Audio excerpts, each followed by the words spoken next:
What up, everybody? It's your friendly neighborhood gamer, PTK Blam, back with another episode. So, honestly, I'm gonna be honest with you guys. I had to wait to put out this video because I actually recorded audio 2 days ago. I didn't really like the way it came out, and so I decided I would wait. But before we dive right into the topic, which is a great topic I have for you guys here today, I want to just say thank you. Please subscribe to the channel, share the channel. I do have a goal this year, trying to hit 1,500 subs. So subscribe if you have not. Share it with your friends, family, coworkers, whatever the case may be, other gamers. I just appreciate the constant support that I get from the community. I love you guys so much. Huge shout out to everybody in the Xbox community, everybody that's a gamer. Love you guys. Thank you. So let's dive right into the topic. So if you haven't been under a rock, this has been the biggest topic around the Xbox community probably this week, or probably since the Scorpio information or Scorpio reveal dropped or news dropped, I guess you could say. Um, as you guys know, the Scorpio news dropped about the hardware, the specs, and how the Scorpio actually is going to run and how it's going to, how that hardware is going to be utilized last week. And the internet is in an uproar. I don't want to say the internet because that's a blanket statement. Quote unquote, journalists are in an uproar. So since the information dropped, it seems like journalists have done nothing but try and slander and downplay what Xbox is doing or the Scorpio. As soon as the information dropped, Digital Foundry put out the information, said they were blown away.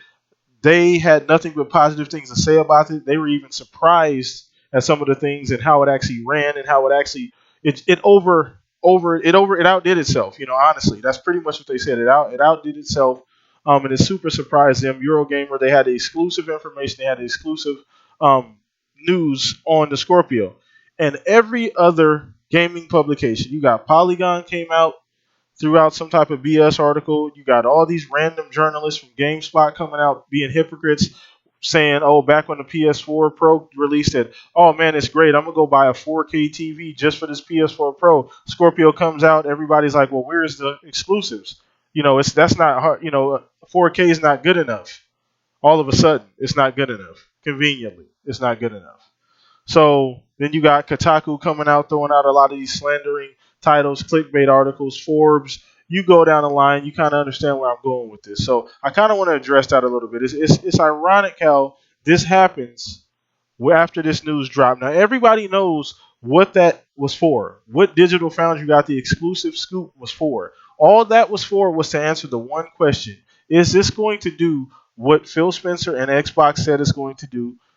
Is it going to play these games the way it said it's going to play them? Is it going to hit 4K native, 60 frames per second, things like that? That's all it was. It was a tech test. It was for tech heads and everybody that's interested in the hardware and if it's actually going to do what it says it's going to do.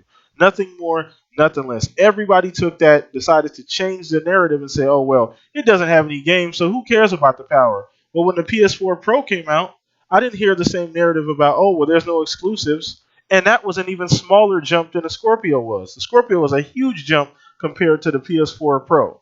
And I didn't hear anything about exclusives or there was nothing out on launch or whatever the case may be. Or, oh, well, why would I do that? The thing doesn't even do true 4K.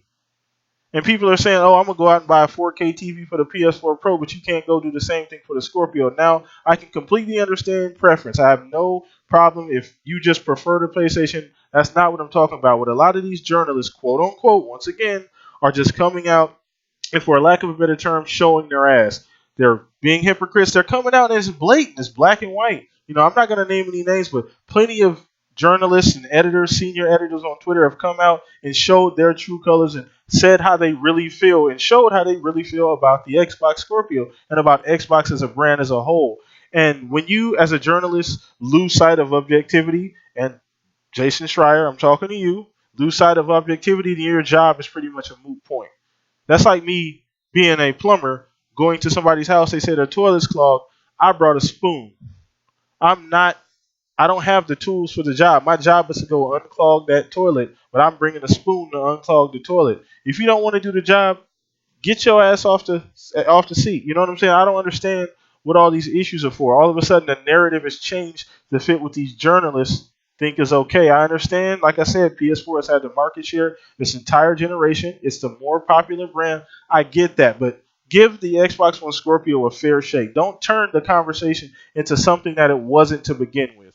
That information that Digital Foundry and Eurogamer got exclusively was strictly to answer the question, is this machine going to do what you guys promised? And the answer was a definitive yes, according to Digital Foundry and Eurogamer. Nothing more, nothing less.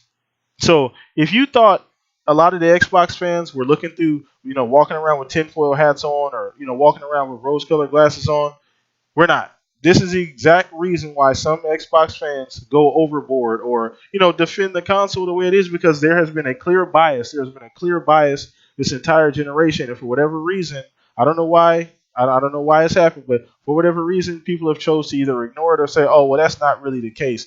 When there are plain evidence in black and white, there's even videos, on Twitter right now of these journalists flip-flopping, going back and forth. What's good for the goose should be good for the gander. You can't, take a console which is inferior and say, "Oh well, I'm gonna do this for this console," and then turn around and this console is providing even better options, more hardware, things like that, more power, and then turn around and just throw it in the dirt like, "Oh well, no, change the narrative." Oh, that's not, it's just a bump in hardware, no big deal. Where are the exclusives at?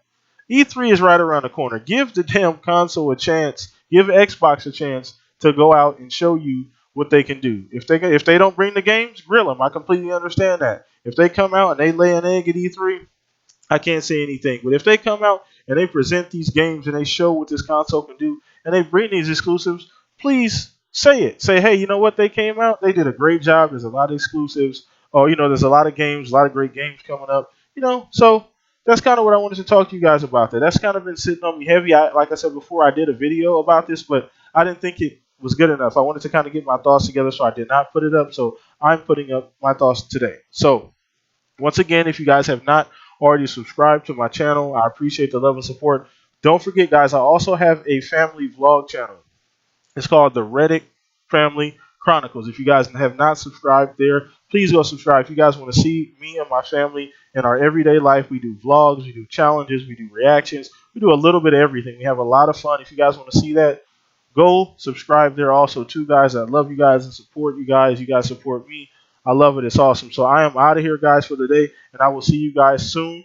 The Shop Podcast will resume this Saturday. I have a great guest coming on. I am super excited. So we will see you guys Saturday, and I am out.